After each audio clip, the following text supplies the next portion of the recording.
So today I am going to tell you about this experiment, brake test on DC compound motor. So the aim of this experiment is to determine, so I have a motor here, the aim of the experiment is to determine the efficiency of this motor, the torque developed by this motor, and the speed of this motor, and the current drawn by this motor. And so once we get this done, and then draw a graph, draw a graph between the output of this motor and efficiency of the motor, output of the motor and speed of the motor, output of the motor and torque developed by the motor, output of the motor and the load current or current drawn by the motor.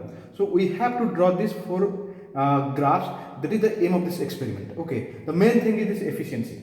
Okay, efficiency, torque. Okay. So how to draw this graph? I can draw this graph if I have this table. Okay, and I have data in each and every column of this table, and I can have this data if I do this experiment. And to do this experiment, I have to use this circuit diagram. So let us focus on what is this circuit diagram. I will start from this side. Okay, let us see the circuit diagram. So this is my DC supply, this is my DPST, double pole, single throw. I have a fuse, 20 ampere rating. I hope you know what is the use of fuse. Then we have a we have ammeter. This ammeter is 0 to 20 ampere. MC type. MC means moving coil type. You will know these things when you go to the measurement subject. We have voltmeter 0 to 300. Then this is the 3-point stator. In 3-point stator we have 3 points. So we have 3 points. Name is 3-point stator. So we have 3 points L, Z and A. So this L is next is Z. This is a rheostat. Okay, and this rheostat is at minimum position, because if it is a minimum position, I can control the speed of the motor from 0 or from low value to the high value. Okay. Then again there is one more ammeter. This ammeter is a range of 0 to 2 ampere and MC type, and voltmeter 0 to 300. This one, this Z to ZZ. Okay, this is a shunt winding. Since we are doing experiment on a compound motor or compound machine, we have two field windings. One is shunt field winding, another is series field winding. Shunt field winding is indicated by Z, and series field winding is indicated by Y. Then this is the armature of the motor, and this is the A. Now if I am writing straight line, see straight line, again straight line, again straight line, again straight line. It indicates that we are dealing with a DC components. Okay, measuring DC values and DC motor. Next, this is the hash. This hash means it is a mechanical coupling between this is a drum. Okay, brake drum. What is this brake drum? I'll show you when you go to the experiment. And this motor armature. So this is the mechanical coupling. Okay, and these two are the weight spring balance. Okay, or to increase the load on this load or braking on this pulley or drum. And these things will go to the panel. At that time, I can clearly explain what is S1, S2, and these things. Please just remember this one. What is, you have to find out what is S1, you have to find out what is S2, and what is this marks. These marks. What is the use of these marks? Okay, and this thing. Okay. So this is my apparatus: voltmeter, ammeter, rheostat. I written rheostat 2 times. No. I think I need a tachometer here. You need a tachometer here. The purpose of tachometer is to measure the speed. Okay, let me write here. You need a tachometer, and what is the range of this tachometer? We need 0 to 3000 RPM. And what is the type of tachometer? I need digital. If you want, previously they used to use analog, now it is only digital. No, there is digital. So we have digital. Then we have nameplate details. We are dealing with the motor. So motor nameplate detail is voltage 220 volt, current 20 ampere. This means I can maximum pass 20 ampere. This is the output, full load output. This is the speed of normal speed of the rated speed of this. What do you call it? This your what do you call this one? This one is rated speed of motor. Okay. Now now see here. So this is a circuit connection. Now let us focus on this one. IL. What is IL? IL is the load current or current run by the motor. This is going to show this one. Okay. What is VL? VL is the voltage that is applied to the motor. That is being indicated by this voltmeter. Then what is W1 and W2? This W1 and W2 or S1 and S2. This W1 is this one, S1, or this W2 is this one, S2. Okay. So okay. If I want, I can change it W1. Let me make it W1 W2. It is better. Okay. Let me make it W1 W2. Okay.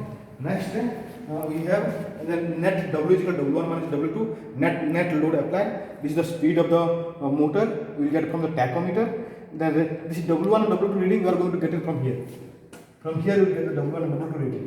Okay, reading. Next, T is equal to torque, WRG. This R is the radius of brake drum.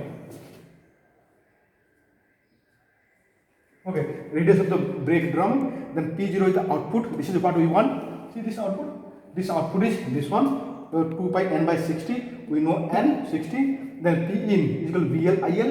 Again VL IL. Then efficiency is P out by P in. P out by P in. Okay. So we get all the data. Okay. Now what is the procedure? Procedure is same. Okay. Starting of the motor is same. First, at the starting, keep this. This is a belt here. This one is a belt. Okay. This is a belt. We'll see this one. This will keep the belt loose at the starting. Okay. Means at the starting there is no load here. Next, that is the first thing. And keep this one as a minimum position. I hope you know why you are keeping at minimum position. If you do not know, please see previous experiments. Because same thing I explain again and again. It takes time. No point. Okay. So switch on the supply. Then once you switch on the supply, then slowly increase the resistance. As you slowly increase the resistance, the current will increase. As the current will increase, this flux will increase. As the flux will increase, your speed is going to speed. No. Sorry. As you are going to increase the resistance, your current is going to decrease. As the current is going to decrease, your flux is going to decrease. As the flux is going to decrease, your speed is going to increase because you know that this one. You know that n is proportional to 1 by 5.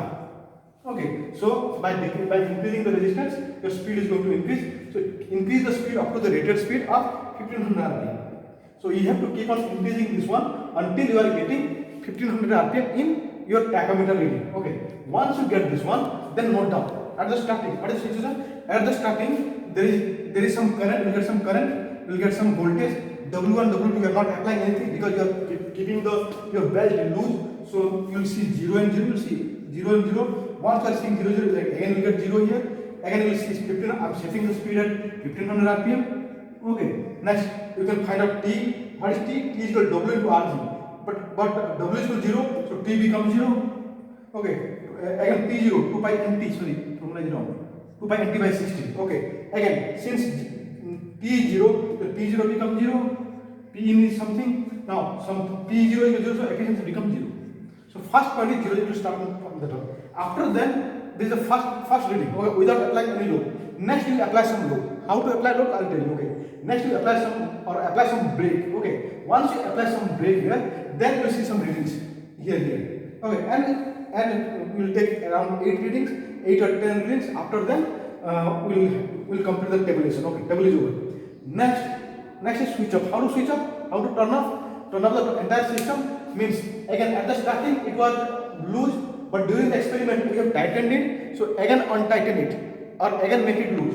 Once make it loose or complete no load, then again bring it back to initial position. Then switch off this DPST. Then automatically the starter will come to this initial position. Okay. After that you can stop. That is